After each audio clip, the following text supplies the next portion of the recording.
சொல்லுகிறேன். கடந்த 5 ஆண்டுகளாக மோடியினுடைய ஆட்சி இந்து மக்களுக்கு எதையுமே செய்யவில்லை, நாட்டு மக்களுக்கும் செய்யவில்லை. செயல்படாத, மக்களுக்கு பயன்படாத ஒரு ஆட்சியை தந்த மோடி தன்னை தக்க வைத்துக் கொள்ளுவதற்கு மதத்தை பயன்படுத்துகிறார். இந்துத்துவா என்பதை ஆதிக்க சக்திகள் பயன்படுத்துகிற மிகப்பெரிய சக்தியான ஆயுதமாக அவர்கள் வைத்திருக்கிறார்கள்.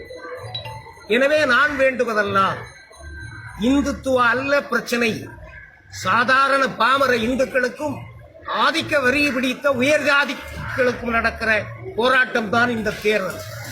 எனவே மோடியை இந்த நாடு அப்புறப்படுத்தாவிட்டால் இந்த நாட்டில் ஆன்மீகம் கூட ஒழிக்கப்பட்டுவிடும், இந்து மதம் கூட அழிக்கப்பட்டுவிடும்.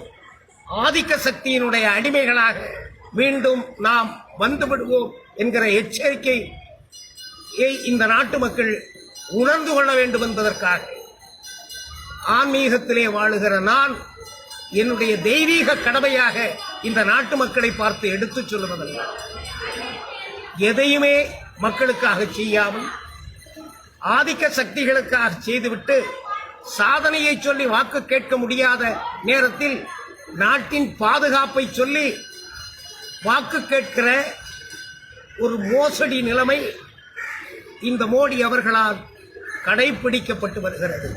தங்களை எதிர்ப்பவர்களெல்லாம் தேச துரோகிகள் என்று சொல்லுகிற செயல் மிக மிக வெட்கக்கேடானது.